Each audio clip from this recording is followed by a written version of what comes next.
Eu não sei quanto tempo você tem de cristão, e com certeza aqui teremos períodos bem diferentes, bem distintos. Portanto, eu não posso dizer necessariamente quem você era há 10 anos. Talvez você só tenha 5 anos. Todavia, eu posso perguntar: quem era você há alguns anos atrás? Esse olhar para o operar de Deus em nossas vidas é muito motivador. Claro, se você de fato tem tido um crescimento na graça de Deus, no conhecimento de Deus, na vida com Deus.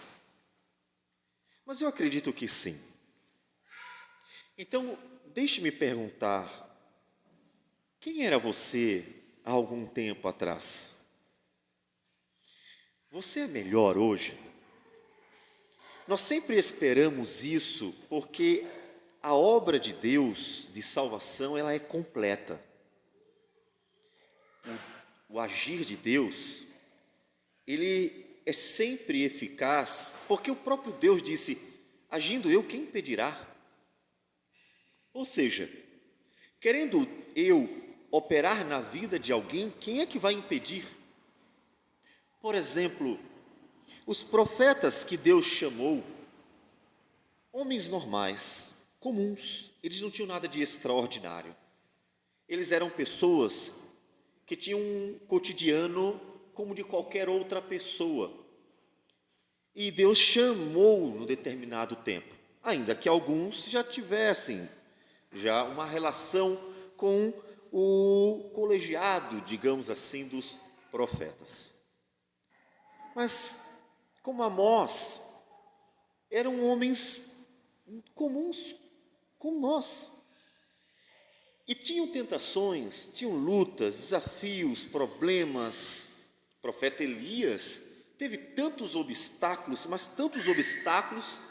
O apóstolo Paulo disse que a lista de dificuldades mas era tão grande que nós, quando lemos, ficamos sem saber como é que ele conseguiu ir até o fim. A Timóteo, que é a sua última carta, ele diz assim: Deus foi fiel e guardou tudo. Deus guardou. Portanto, o agir de Deus é eficaz. Você, desde o dia que conheceu a graça de Cristo, a fé, o Evangelho do Senhor, começou uma jornada e Deus tem trabalhado na sua vida desde então. E eu quero que você pense nisso. Você é uma pessoa melhor, você é uma pessoa que está sendo transformada. Mas por que você está sendo transformado? Porque Deus está operando e tirando de você os pecados. Eu não conheço o seu coração, posso conhecer um pouco de sua vida, mas não conheço toda a sua história. E com certeza você tem uma relação que não deve ser pequena, de pecados do mais íntimo do seu ser, àqueles que ficaram em evidência.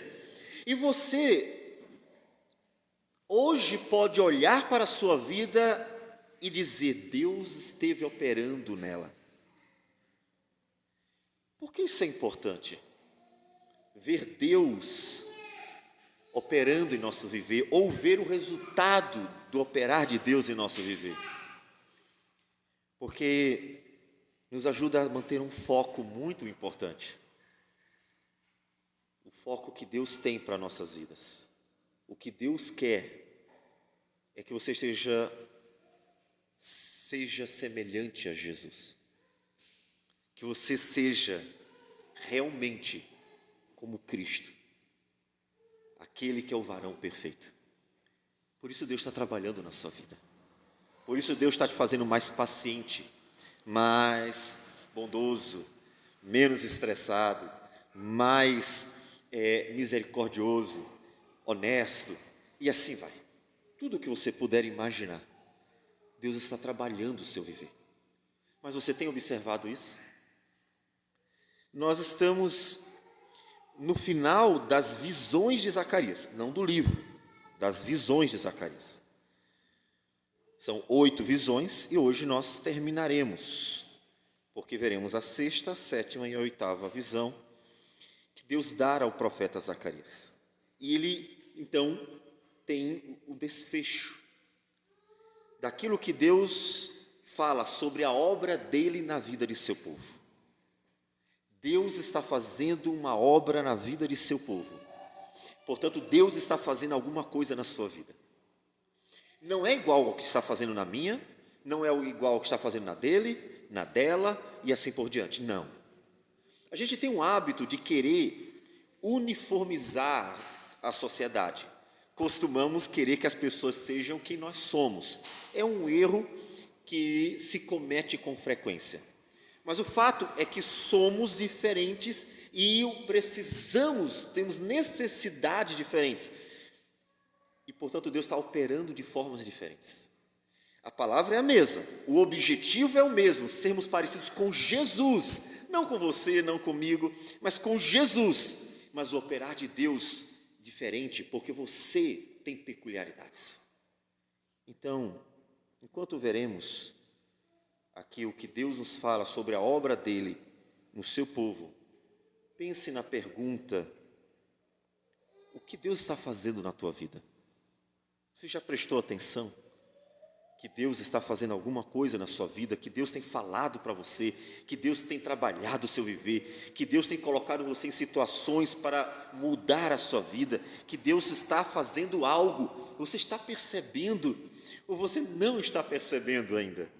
Ou talvez você apenas está percebendo que Deus está ajudando nas suas necessidades, nas suas enfermidades, no seu trabalho e em situações que você pede a Deus auxílio e você diz: Deus operou e eu vi o operar de Deus porque eu estava precisando do auxílio e Ele me deu o auxílio. O Senhor me viu numa necessidade e me socorreu e eu vi Deus ser gracioso comigo. Mas há algo muito maior que Deus está fazendo na tua vida e você precisa observar, porque isso serve para você estar focado e ter maior proveito do próprio agir de Deus na sua vida.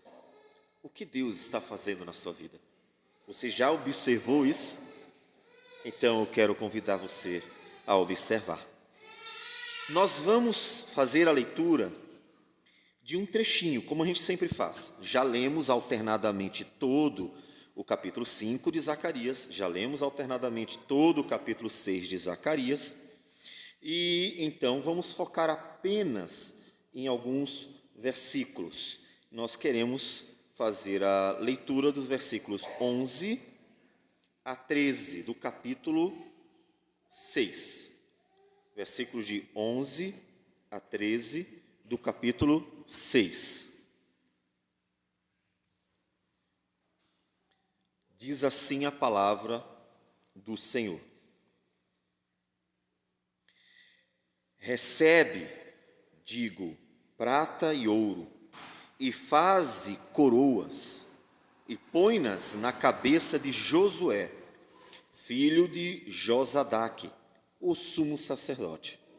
E diz-lhe: assim diz o Senhor dos exércitos, eis aqui o homem cujo nome é Renovo. Ele brotará do seu lugar e edificará o templo do Senhor. Ele mesmo edificará o templo do Senhor e será revestido de glória. Assentar-se-á no seu trono e dominará, e será sacerdote no seu trono, e reinará perfeita união entre ambos os ofícios. Senhor Deus amado, o Senhor tem feito uma obra em nós, o Senhor tem operado em nós, o Senhor tem, ó Deus, sido gracioso, porque não somos os mesmos de ontem.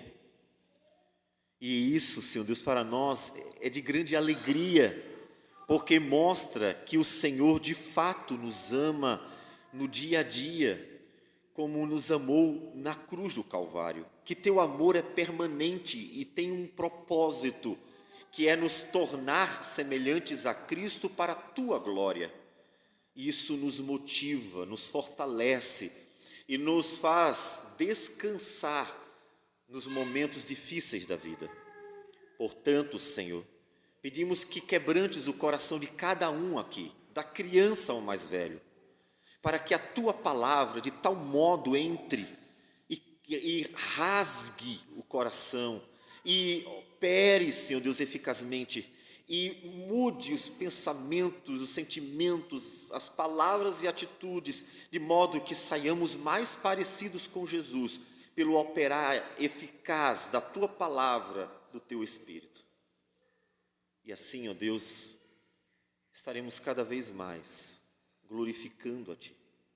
Receba nossa oração. Nos abençoe. Em nome do Senhor Jesus. Amém. Amém. Pois bem, como nós falamos, vamos terminar um ciclo no livro de Zacarias. A primeira visão começa no capítulo 1, versículo 7, e vai até o capítulo 6, versículo 8. É interessante que dá para ver que há um começo e fim, no fato de que ele começa com os cavaleiros e seus cavalos percorrendo a terra. Nós vemos isso lá no início, a partir do versículo 7 que nós falamos do capítulo 1. Tive de noite uma visão, e eis um homem montado no cavalo vermelho, estava parado entre as morteiras que havia num vale profundo, e atrás dele se achavam cavalos vermelhos, baios e brancos. E a ideia é: vão, percorram a terra. O que eles vão fazer? Eles vão olhar a terra. Eles vão ver tudo como está. Como é que está a terra? E aí eles vão para todas as direções. Essa seria, inclusive, ainda que não há uma referência detalhada de todas as direções, mas essa é a ideia. Eles estão indo para todos os lugares. Por isso, inclusive, no capítulo 6, diz os 4 ventos do céu. Eles estão indo para todas as direções, norte, sul, leste e oeste. E eles voltam, e naquele momento, eles contam como está a situação. É o início. É o início em que os povos pagãos, eles estão confiantes de si mesmos, enquanto estão indo em direção a Jerusalém. E Deus diz assim: mas eu guardo a minha cidade. Eles não destruirão o meu povo, eles não destruirão a minha cidade. E mais ainda, eles não impedirão o meu plano redentor. Nós já vimos isso. Então Deus vai começar a falar. Logo em seguida, ainda no capítulo 1, ele inclusive diz: quebrarei os chifres das nações. O que é isso? Poder. Portanto, as nações estão confiantes em seus pecados, em sua rebeldia, e nos lembra bastante o Salmo 2, que nos fala dessa rebelião dos povos. Versículo 1: por que se enfurecem os gentios e os povos imaginam coisas vãs? Os reis da terra se levantam e os príncipes conspiram contra o Senhor e contra o seu ungido, dizendo: rompamos os seus laços, sacudamos de nós as suas algemas. Rebeldia do homem contra Deus. Então, o primeiro momento é quando os cavalos e os seus cavaleiros percorrem o mundo. O que eles encontram é isso: um mundo rebelde, que se volta contra o povo do Senhor, que é o instrumento da salvação. Lembre-se que de Jerusalém, de Sião, vem a salvação, porque é ali que o Redentor se manifestará. Basta nós lermos 2 Crônicas 3:1, quando 2 Crônicas 3:1, quando o texto nos diz: começou Salomão a edificar a casa do Senhor em Jerusalém, no Monte Moriá. Vocês lembram do Monte Moriá? Qual era o Monte Moriá? O monte em que Deus ordenou a Abraão: sacrifica teu filho a mim. No mesmo monte em que Isaque ia ser sacrificado e Deus impediu, providenciando um cordeiro que remete-nos a Cristo, é exatamente onde o templo do Senhor seria edificado, onde Jerusalém está edificada, é exatamente a cidade de Davi, o grande rei, que aponta para Jesus. Portanto, voltar-se contra Jerusalém não é uma intriga de povos inimigos, é muito mais, é um mundo tentando impedir a redenção, é o diabo tentando impedir Deus de salvar os pecadores. E é o começo dessa volta dos cavaleiros e os seus cavalos. E como disse, nós vimos uma série de visões e os seus significados, e o fim, para você ver que o ciclo se fechou, é exatamente os cavalos e os cavaleiros indo de novo.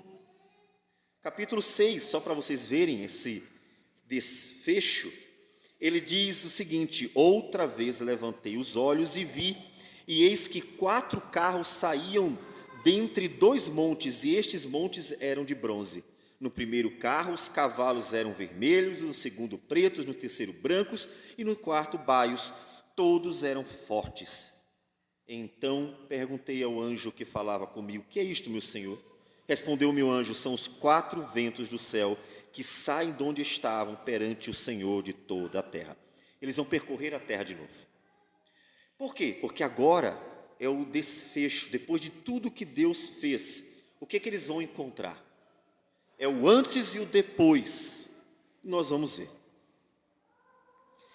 Mas antes de nós pegarmos o final, como nós mencionamos, temos ainda mais 2 visões. O final é a 8ª. Nós vamos ver a 6ª e a 7ª. Então, o capítulo 5, ele traz a 6ª visão, certo? Que é a seguinte. Então, vamos para lá.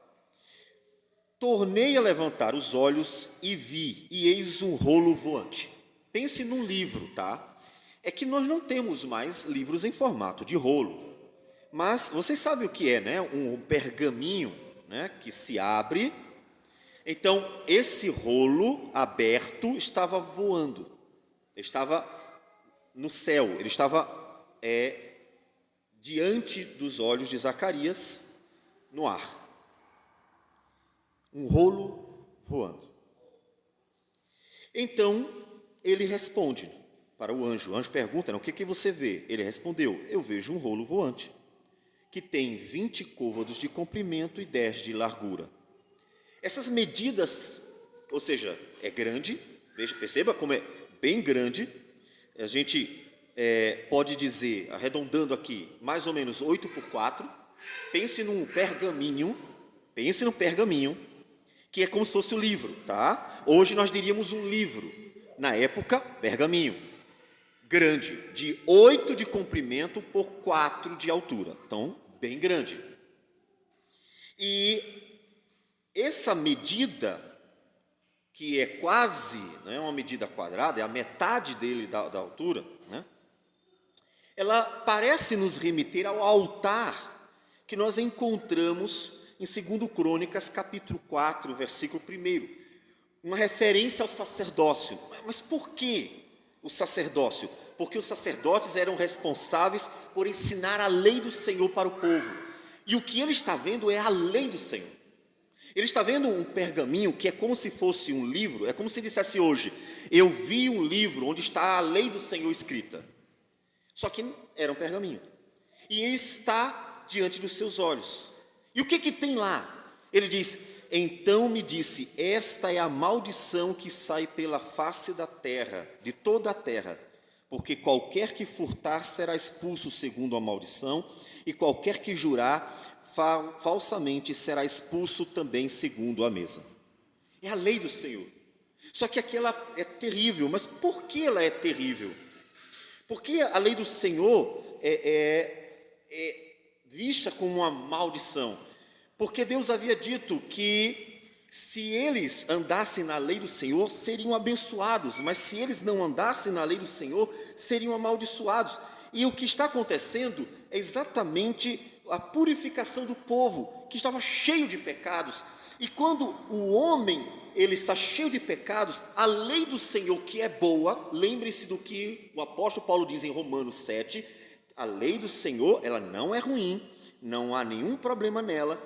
Capítulo 7, versículo de número, vamos pegar a partir do versículo de número 10, que diz: e o mandamento que me fora para a vida, verifiquei que este mesmo se me tornou para a morte, porque o pecado, prevalecendo-se do mandamento, pelo mesmo mandamento me enganou e me matou. Por conseguinte, a lei é santa, e o mandamento santo, justo e bom. Acaso o bom se me tornou em morte? De modo nenhum. Pelo contrário, o pecado, para revelar-se como pecado, por meio de uma coisa boa, causou-me a morte, a fim de que pelo mandamento se mostrasse sobremaneira maligno. A lei, ela é ruim? Não, a lei é uma bênção. O problema é o homem, é o pecador, que diante da lei tem prazer de quebrá-la, que diante da lei tem prazer de ir contra. Eu lembro-me na época ainda da Escola Técnica, hoje IF, o Instituto Federal, em que o Grêmio estudantil colocava às vezes uns avisos e botava assim: não leia. É um aviso. E ele coloca um aviso escrito, o título é não leia. Não faria sentido. Por que ele fez isso? Porque observe que apesar de serem pecadores e que não estão tratando de religião, eles têm a consciência que o homem é despertado pelo prazer de quebrar a lei. Então colocar não leia aguçaria o desejo dos estudantes de querer saber o que eu não posso ler, o que eu não posso ver. A curiosidade do pecador que quer ir além do que pode. Portanto, o problema não é a lei, mas uma vez que a lei já estava pré-anunciando, Deuteronômio diz as bênçãos e as maldições, Deus diz assim: vê que proponho hoje a vida e o bem. Mas onde é que está a vida e o bem? É só fazer o mandamento, só cumprir, vida e bem. A morte e o mal. Mas como é que vai vir a morte e o mal? É só desobedecer. Então veja que eu proponho hoje a vida e o bem, a morte e o mal. E isso depende de quê? Da relação com a lei, a obediência ou não. O problema então não está na lei, está no pecador. E esta lei aparece diante do profeta Zacarias para purificar o povo. E a gente pode colocar duas questões. De um lado, a lei contra o pecador, alertando a situação de miséria que já nos remete à necessidade do Salvador. De um outro lado, a lei que pretende purificar, porque observe que a ideia ela entra na casa do ladrão para quê? Para condená-lo e ele ser retirado. Portanto, a lei aqui, ela não só confronta o pecador, mas ela aqui está visando purificar, por causa que a quebra da lei leva à morte. E, portanto, Deus estava limpando a terra. Observe, Deus estava purificando. Isso é uma referência ainda a tudo que Deus estava fazendo em Israel. Tudo que Deus fez pelo cativeiro, o que Deus estava operando.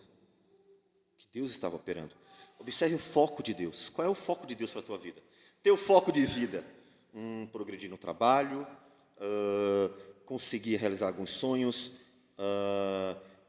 e ser bem-sucedido em minhas metas. Teu foco de vida para a tua vida do Senhor, santificá-la, tirar teus pecados, tornar mais parecido com Jesus, percebe? Inclusive a gente vê a diferença de foco de vida entre Israel e o Senhor, quando os profetas diziam várias vezes que eles precisavam voltar-se para o Senhor por meio de uma caminhada na lei do Senhor, e os falsos profetas diziam assim: vai dar tudo certo, e simplesmente alimentavam os sonhos de um povo que estava andando contra o próprio Deus, e por isso o cativeiro apareceu. Então Deus está purificando, Deus está a lei do Senhor santificando, purificando, limpando, só que ao mesmo tempo mostrando os pecados dos homens. E aí vem uma outra visão. Veja que Deus tem um propósito esse que, inclusive, deveria ser bem entendido e assimilado pelo sacerdote, principalmente Josué, como ele até disse no versículo 7, sobre o ensinar os preceitos do Senhor.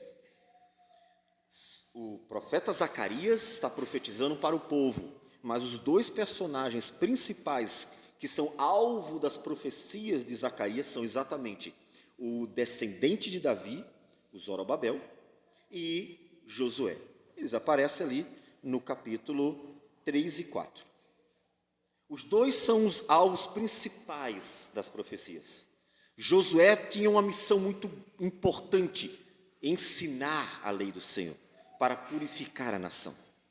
Assim como Zorobabel, que no capítulo 4 aparece como o reconstrutor do templo do Senhor. Então eles precisavam entender isso muito bem. Mas ele continua falando ainda. A visão tem uma outra visão, mas que dá sequência àquilo que ele está falando.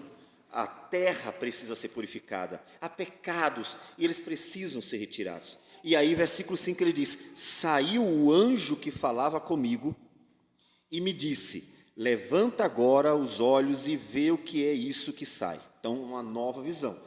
Não é mais o rolo voante, não é mais a lei do Senhor que está ali entrando e purificando as casas, agora é uma outra visão. O que é? Eu perguntei: que é isto? Ele me respondeu: é um efa que sai. Disse ainda: isto é a iniquidade em toda a terra. Para ajudar a entender, eu vou convidar você a pensar no botijão de água, o galão de água ali, porque são 20 litros, certo? O efa são 22, então nós estamos basicamente com essa medida.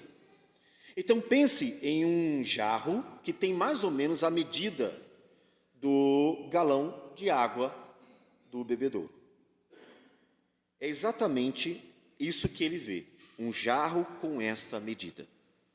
Por que ele usa o efa? Você vai ver que há várias medidas na Bíblia, como Homer, por exemplo.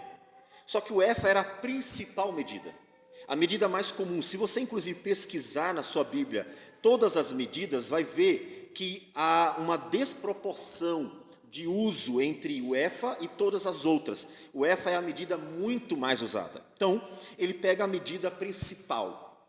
Isso até nos ajuda a ver como Deus usa o cotidiano das pessoas para elas entenderem a mensagem divina.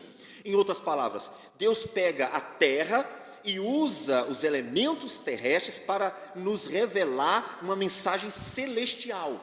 E, inclusive, Jesus fez isso muito bem, que são as parábolas. Então, ele pega o efa e diz: olha, esse efa, que é esse jarro de medida que nós já dissemos, ele diz, é a iniquidade em toda a terra. Não se prenda à quantidade, porque imagine pensar em todos os pecados e colocar numa medida de 22 litros. Não é isso. A visão quer comunicar alguma coisa. Aquela medida que é a mais comum, a usada, e era grande para a época, era considerada uma medida grande. Ela representa os pecados, ou seja, a terra está cheia de pecado. A terra está cheia de iniquidade. Portanto, observe aqui já um problema. A lei do Senhor está entrando nas casas para contrapor os pecados. E aí ele diz, a terra está cheia de pecado. Então o que acontecerá no final das contas? Se a lei do Senhor entra em todas as casas e a terra está cheia de pecado, então quem sobrará? Quem ficará?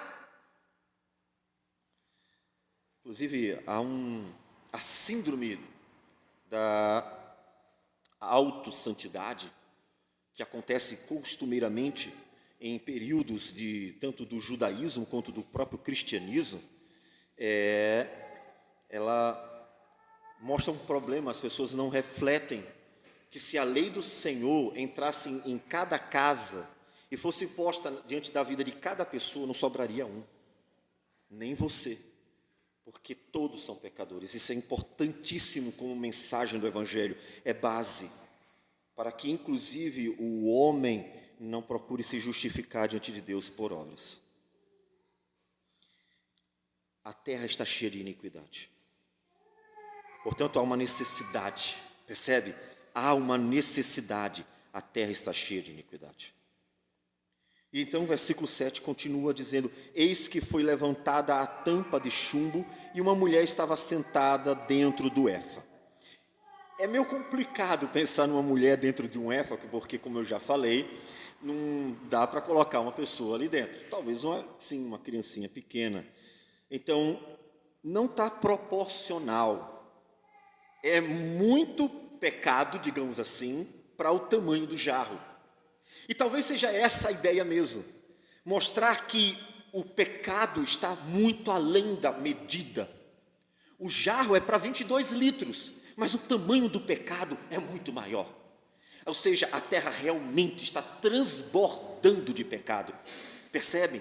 Porque você não coloca uma mulher num botijão de água de 20 litros, como disse, 22 litros, você não coloca.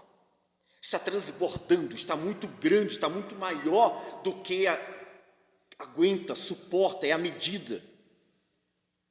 A terra está cheia de pecado.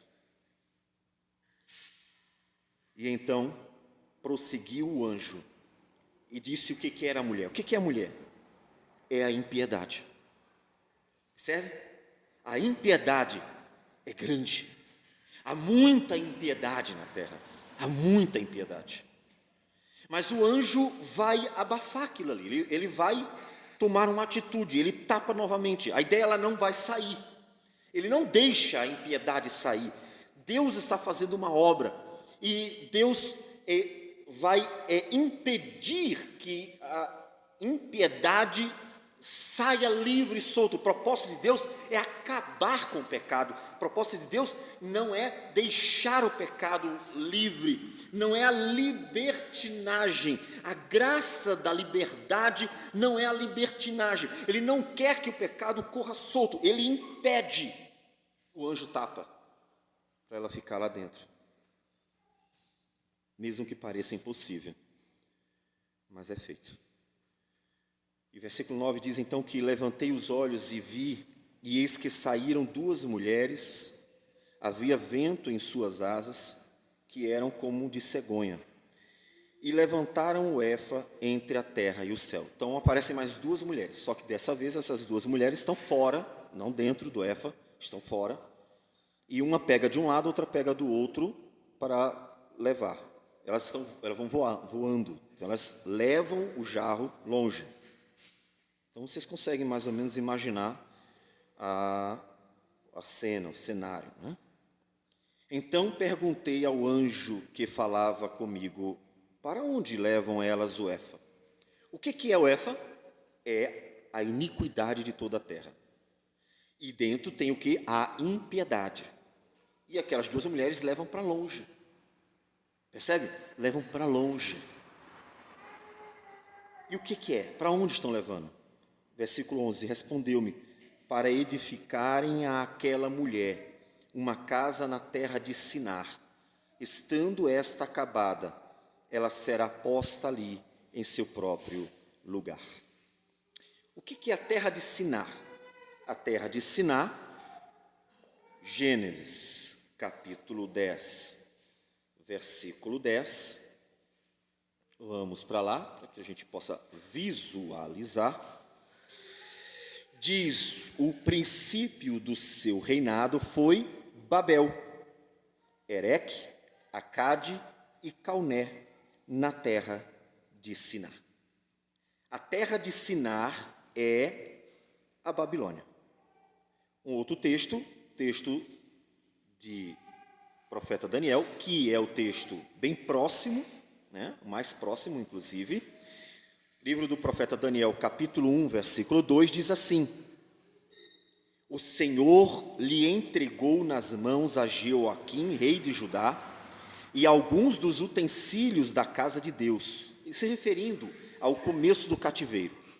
E estes levou-os para a terra de Sinar, para a casa do seu Deus, e os pôs na casa do tesouro do seu Deus. Ou seja, levou para onde?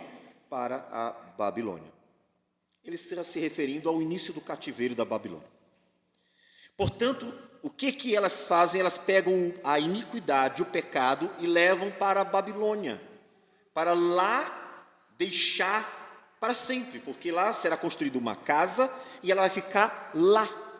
Ou seja, Deus tirando o pecado e distanciando o pecado. Portanto, há uma obra de purificação mesmo. Assim como Deus, pela lei do Senhor, vai purificar o povo, e por isso o sacerdote deveria ensinar a lei do Senhor, agora ele diz: eu deixo os pecados do meu povo lá na Babilônia. Porque eles vieram da Babilônia por causa de um castigo para a purificação do povo. Então, o pecado fica lá. O que vem para Jerusalém? Vem um povo purificado. O propósito de Deus era esse: tirar da Babilônia, ou trazer de volta para Jerusalém, um povo limpo, um povo que foi trabalhado por Deus. Nós já falamos sobre isso e vimos que isso não significa que o sofrimento, ele por si mesmo tire os pecados, não. Nós já vimos isso em visão anterior, no capítulo 2, e vimos como mesmo depois do cativeiro, o povo ainda precisa de uma obra santificadora, redentora, porque nem mesmo o sofrimento pode tirar os pecados de um pecador. Nós já vimos isso. Mas aquela obra estava purificando a nação que estava cheia de pecado. Aquela obra estava purificando a nação que estava profundamente cheia de pecado. Para quê? Uma pergunta importante é: para que Deus fez tudo aquilo? Para que esse povo pudesse ser realmente um instrumento da salvação. Observe que nós estamos aqui há aproximadamente 500 anos antes de Jesus.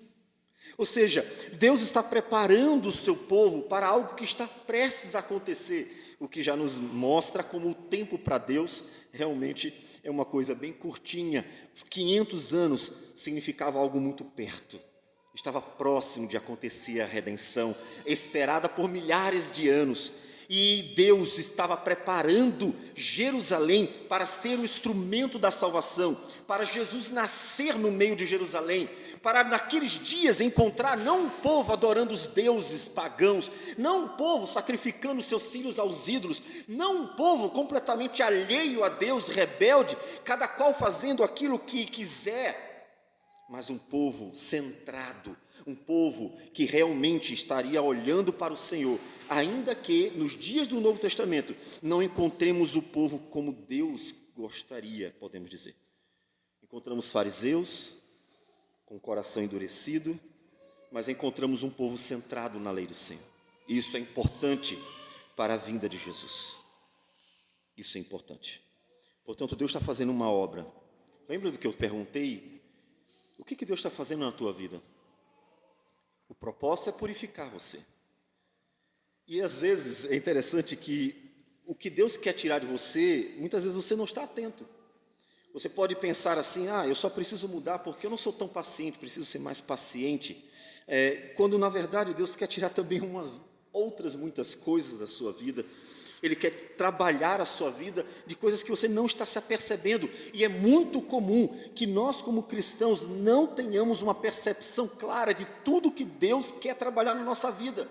Por isso que quanto mais você fica atento ao fato de que Deus tem um foco na sua vida, tem um objetivo na sua vida, e é santificar a sua vida para que você pareça com Jesus. Quanto mais você estiver olhando para o foco de Deus, mais fácil será você perceber que Deus está trabalhando algo específico em você, que você não estava atento, que você achava que talvez nem existisse, que você talvez nem estivesse percebendo que Deus estava colocando você em situações diversas e adversas para trabalhar algo que você precisa, e você não estava atento. O foco de Deus é esse, porque Sem a santificação, ninguém verá o Senhor. Estão lembrados, né? Um alerta importante para que o cristão ame a santificação. Hebreus capítulo 12, versículo 14 diz: segui a paz com todos e a santificação, sem a qual ninguém verá o Senhor. Naquele dia, só os que foram santificados se encontrarão com o Senhor. Ou seja, que esse processo é indispensável. Ninguém pode dizer: Senhor, eu fico só com a justificação. A santificação deixa para outro dia, deixa para o futuro. Todos têm que passar. Então Deus está fazendo alguma coisa na sua vida. Deus está fazendo. E como eu falei, quando você está mais focado no fato de que Deus tem um propósito para a tua vida, e Deus está trabalhando a tua vida, tirando de você aquilo que não é bom, para que você pareça mais com Jesus, quando você tem essa percepção, fica mais fácil entender também, principalmente em momentos difíceis. Os vales, o vale da sombra da morte costuma ser o ambiente, né, a atmosfera do trabalhar de Deus do nosso caráter, da nossa vida. Então, fica mais fácil a gente suportar e entender as lutas da vida quando a gente entende que Deus está santificando-nos. Lembre-se que foi assim também que os homens de Deus do passado viveram. Como falei, o apóstolo Paulo. Vocês lembram de 2 Coríntios, capítulo 12? Observem a santificação na vida do apóstolo Paulo. E observe como a adversidade cumpre um propósito dentro desse objetivo divino. Diz assim o apóstolo Paulo, 2 Coríntios, capítulo 12.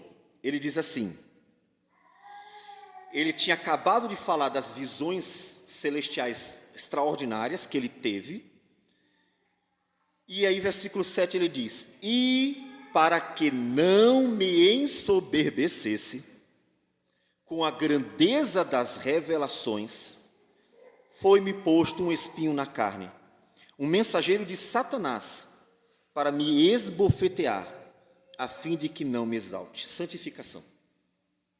Deus olhou para Paulo e diz assim: as revelações são muito grandes, o ego de Paulo está subindo, está começando a se inflar, e para que não aconteça dele pecar, se gabando de ser um homem de revelações que outros não tiveram, um apóstolo que não andou com Jesus, mas recebeu todo o evangelho de Cristo por revelação celestial. Não aconteceu com Pedro, não aconteceu com João, não aconteceu com o Tiago e nem o outro. Para que ele não se ensoberbecesse e se achasse melhor que os outros, e entendesse que ele era o melhor dos apóstolos, o apóstolo que teve uma coisa que ninguém teve, então Deus santifica ele. Como? Um mensageiro de Satanás, esbofeteia ele. Ou seja, colocou ele no vale da sombra da morte. Colocou ele num ambiente difícil, duro, angustiante, de tribulação, para humilhar o apóstolo Paulo e o seu coração não se ensoberbecer. Isso é santificação. Isso é santificação na prática da vida de um homem de Deus. Para não pecar contra Deus, Deus o coloca no vale da sombra da morte. E lá, Paulo vai se humilhar diante do Senhor. E quando Paulo disse assim: Senhor, tira esse mensageiro, já entendi. Ele ora 3 vezes. Versículo 8, por causa disto, 3 vezes pedi ao Senhor que o afastasse de mim. Então ele me disse, Deus disse para Paulo: a minha graça te basta, porque o poder se aperfeiçoa na fraqueza. Não, Paulo, você vai se acostumar com esse mensageiro de Satanás perturbando você, para que você viva na fraqueza o poder, o meu poder, diz o Senhor. Portanto, santificação. O que Deus estava fazendo com Paulo era santificando Paulo, tirando dele a soberba do coração. Santificação. Então Deus está fazendo algo na tua vida. Só que você não sei se já observou, você já observou isso? Você já observou durante sua jornada cristã que você, em vez de ter um mar de rosas, agora eu me tornei cristão, agora tudo vai ser fácil na minha vida, agora todas as portas estarão abertas, agora todas as coisas darão certo para mim, agora só vitória e prosperidade. Não! Por momento que você creu no Senhor, até que Deus de fato, muitas vezes no início dá alentos para que a pessoa se regozije com aquilo que se fez novo na vida dela, mas logo ela vê que a vida começa a percorrer uma trilha que ela não esperava, a trilha difícil do vale da sombra da morte, porque é ali, naquele caminho reto, mais difícil, tempestuoso, atribulado, que ela será santificada como uma prata ou como um ouro passando pelo fogo diversas vezes até ficar perfeita. Deus está fazendo alguma coisa na sua vida. Deus está fazendo alguma coisa na sua vida, só que você precisa estar mais atento para desfrutar melhor. Caso contrário, você só vai ver o problema, não vai ver a mão de Deus agindo, operando. E então, como nós falamos, no capítulo 6 é a última visão. E na última visão, que nós lemos já os primeiros versículos, aparecem de novo. Começou a sequência, né? Começaram as visões com os cavalos e cavaleiros percorrendo a terra. E de novo, eles saem para todas as direções. Só que o que eles encontram agora? Agora não é mais a mesma coisa, não é mais um mundo cheio de si mesmo, não é mais um mundo tentando impedir a obra redentora, atacando Jerusalém, tentando destruí-la, não é mais isso que eles encontram. Inclusive, é interessante que antes dele irem, a descrição de que eles saem de um lugar onde os montes eram de bronze, ou seja, eles saem de um lugar indestrutível, eles estão numa fortaleza indestrutível. Ninguém pode destruí-la, a fonte, e isso manifesta o poder de Deus, porque é Deus quem envia. Portanto, ninguém pode impedir o agir de Deus. O reino de Deus é glorioso, o reino de Deus é imbatível. Então, a manifestação é de um reino de glória. Os montes eram de bronze. Eles vão por toda a terra e, tendo percorrido toda a terra, versículo 7 diz: o Senhor lhes disse, ide percorrei a terra, e percorriam a terra, todos os lugares. Versículo 8 diz: e me chamou e me disse, eis que aqueles que saíram para a terra do norte fazem repousar o meu espírito na terra do norte. Ou seja, eles saíram por toda a terra, acabou-se, encerrou, cumprida a vontade do Senhor. A obra fora concluída, e a terra do norte é uma referência exatamente à Babilônia, a toda esta obra que fora feita nos 70 anos. Ele diz assim, encerrei. Ele termina as visões dizendo assim, eu cumpri a minha vontade, eu fiz o que eu queria fazer. E isso deve ser aplicado à sua vida. Deus jamais será impedido na sua obra. O que Deus começa, Ele termina. Deus sempre conclui a sua obra. Talvez você tenha um hábito de começar as coisas e não terminar. Aconselho você a pedir a Deus graça para não ser assim, porque é bom começar e terminar tudo o que você faz. Eu sei que às vezes razões externas nos atrapalham, mas procure e peça a Deus, Senhor, tudo que eu começar e que eu deva, claro, terminar, que eu termine, porque inclusive isso é uma característica divina. A obra de Deus tem começo e fim. Deus é o alfa e o ômega, o princípio e o fim. A obra foi criada e será consumada. Todas as coisas que Deus faz têm começo e fim. Deus sempre completa a sua obra. Jesus, na cruz do Calvário, disse, está completo, está cumprido tudo. Ele fez tudo o que tinha feito. Ele não deixou nada pela metade. Ele não começou a limpar a casa e no meio do caminho foi fazer outra coisa e ficou o serviço pela metade. Ele não começou a fazer algo e depois no meio desistiu. Deus sempre faz tudo completo. Então eu até oriento você, peça a Deus graça. Senhor, me dê graça para completar tudo o que eu for fazer. Porque inclusive isso me torna mais parecido contigo. Porque essa é uma característica divina. E você foi feito à imagem dele. Então tudo que diz respeito a Deus como imagem dele em nós, devemos pedir a Deus, Deus me ajude a ser mais parecido contigo, porque o pecado atrapalha tudo e me torna mais distante do Senhor. Então, Deus completou a obra. Isso conforta o nosso coração, como nós já falamos, quando Paulo escreve para Timóteo, a sua segunda carta, que é a sua carta antes da morte dele, ele diz, eu completei a carreira, eu guardei a fé. Ou seja, Deus me guardou, Deus cuidou de mim, apesar de todas as lutas absurdas que ele passou, Deus guardou e ele conseguiu cumprir, completar a obra que Deus colocou na mão dele. Portanto, veja que isso é bom. Quando ele diz, completei, terminei, fiz tudo, aquilo ali é uma bênção, é bom. Deus começa e termina. Se você tem medo que Deus comece uma coisa e não termine, tire da sua cabeça esse medo. Porque Deus sempre começa e termina tudo. É claro que isso não significa que seja como você quer, porque o começo, o meio e o fim daquilo que Deus opera, muitas vezes são diferentes daquilo que nós gostaríamos, porque o propósito, os planos de Deus estão muito além do que nós normalmente idealizamos. Por isso precisamos cada vez mais focar na revelação de Deus para entender e nos aproximar do propósito de Deus. Mas Deus completou a obra. Deus completou. E agora, terminando todo o grupo de capítulos, já não mais uma visão, ele traz uma mensagem que tem tudo a ver, porque tem a ver com a obra da redenção. Você pode dizer, a partir do versículo 9 não é mais visão, encerrou aqui? Não, não encerrou. Não encerrou porque Deus ainda está para fazer algo. Há uma mensagem, há um propósito. Por que Deus purificou Jerusalém? Por que Deus fez aquela obra? Porque Deus tirou todo aquele amontoado de pecados de Jerusalém. Por quê? Porque tem uma obra que eu quero fazer por ela.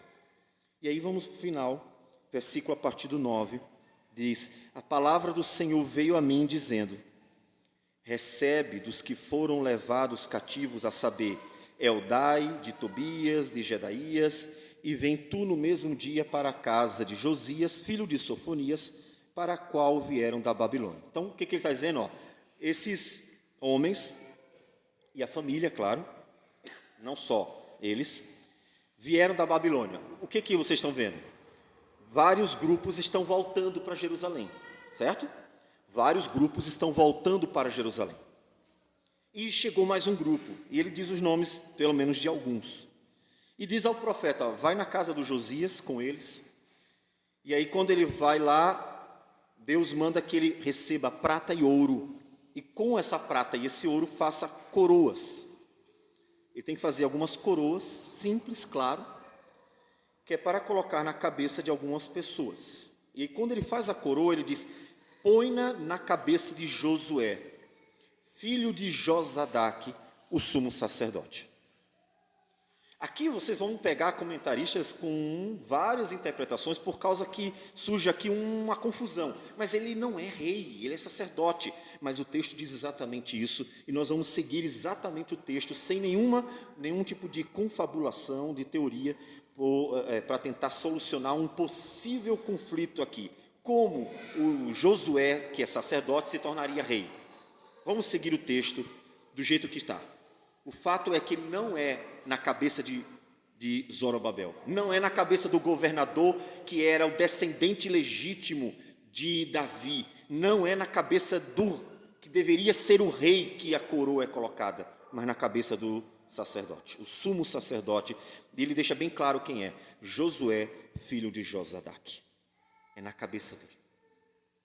E diz-lhe, assim diz o Senhor dos Exércitos, eis aqui o homem cujo nome é Renovo, ele brotará do seu lugar e edificará o templo do Senhor. Como nós já falamos, outra vez, outras teorias, porque Zorobabel tem a ver com aquele que nasce da Babilônia, aquele que vem da Babilônia, por isso parece significar renovo, também só teorias. Nós vamos seguir apenas o texto para não trazermos outras coisas. Essa promessa já tinha sido feita por Jeremias, que um homem, um renovo, viria para edificar.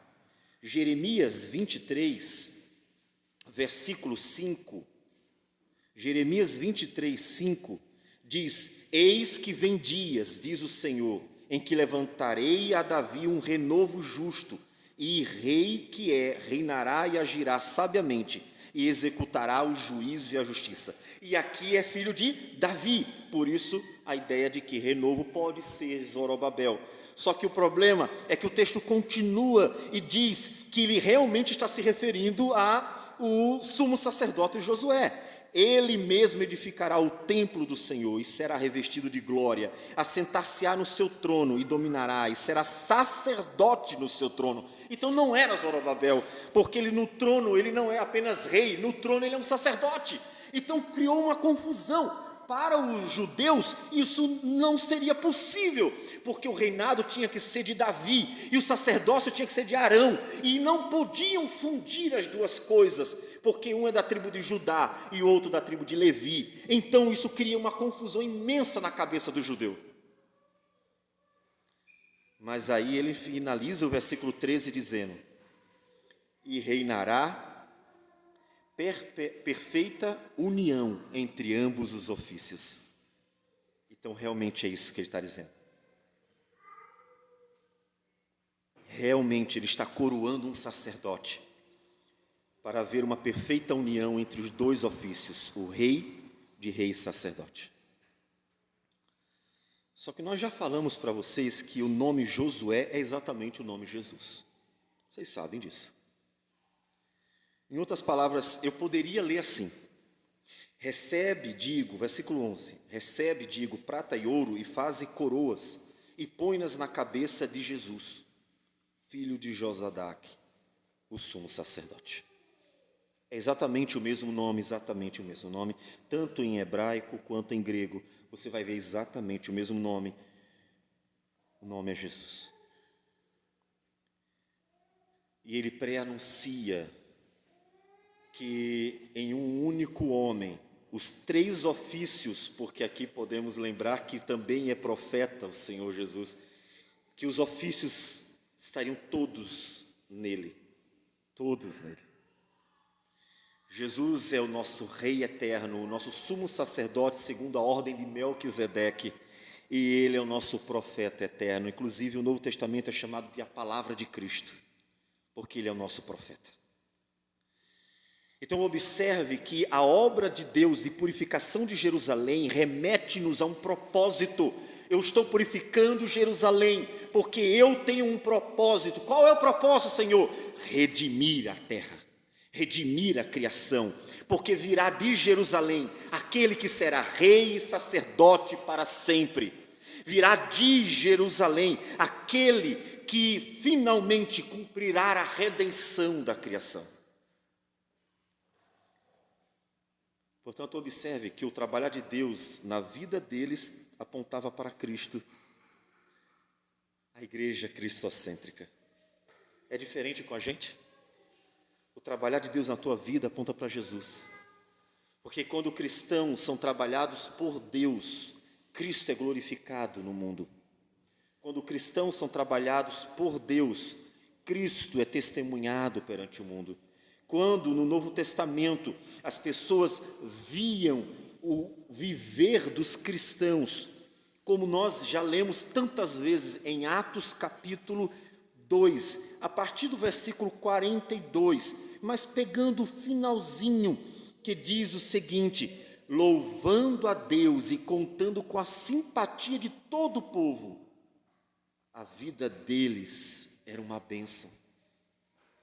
Vocês lembram de Dorcas, a mulher que morreu, e então pediram para o apóstolo Pedro: por favor, ressuscita essa mulher, Mas por que ressuscitar essa mulher? Eles mostravam, olha como ela era uma bênção. E as mulheres da cidade mostrando as roupas que ela tinha feito para elas. Uma mulher que era uma bênção na sociedade, de tal forma que quando morreu, imploraram, ressuscita, traz de volta essa mulher. Ou seja, as pessoas estavam impactadas pelo testemunho dela, que conduzia a Cristo. E com certeza, muitas pessoas foram alcançadas pelo testemunho. Na verdade, a grande obra dos mártires dos primeiros séculos foi exatamente o testemunho, porque eles, enquanto estavam sendo perseguidos, maltratados e até mortos, o testemunho que eles davam era firme, a ponto de impactar a sociedade, e Roma foi conquistada sem uma espada na mão, porque os cristãos testemunhavam a obra de Cristo na vida deles. Jogavam crianças para serem mortas, eles pegavam e adotavam. Perseguiam, eles continuavam firmes, servindo ao Senhor e sendo bênção na sociedade. E assim iam. Quando Deus trabalha a vida de seu povo, Ele glorifica seu Filho, porque então o testemunho de Cristo é evidenciado. Porque a obra de redenção em nossas vidas é a obra de Cristo em nosso viver, que opera pelo Espírito Santo, santificando-nos, porque Cristo nos enviou. Então, quando Deus está fazendo a obra na tua vida, Ele está conduzindo você a Cristo e em Cristo para a glória de Cristo. Não é para você. Não deveríamos mostrar a nossa bonita foto dizendo assim, hoje eu sou mais santo. Não deveríamos nos gabar daquilo que nós temos sido alvo do agir de Deus. Deveríamos mostrar Cristo sempre e dizer, hoje eu, pecador, estou melhor pela graça do Senhor. E evidenciar a cruz pela qual fomos justificados. E evidenciar o operar do Espírito Santo pelo qual somos santificados. E evidenciar a palavra de Deus pela qual somos transformados. Deus está fazendo uma obra na sua vida para que você evidencie a glória da obra de Cristo no teu viver. A purificação de Jerusalém tinha um propósito maior, apontar para Cristo Jesus, o Filho de Deus. E não é diferente com você. E quando você ama de verdade o Senhor, você fica muito feliz com isso. Senhor, obrigado. Foi o que os homens de Deus do passado fizeram. Senhor, obrigado por poder ser um instrumento. A alegria de poder ser um instrumento para a glória dEle. Então foca no agir de Deus na tua vida. E lembre-se que esse agir de Deus na tua vida tem um propósito, evidenciar a glória de Deus, a glória de seu Filho, que opera pelo Espírito Santo em nós, pela palavra dEle em nós. E então você terá melhor proveito e se alegrará mais, até no vale da sombra da morte, porque verá Cristo no meio dele, glorificando o nome dele em você. Essa é a grande obra de Deus em nós.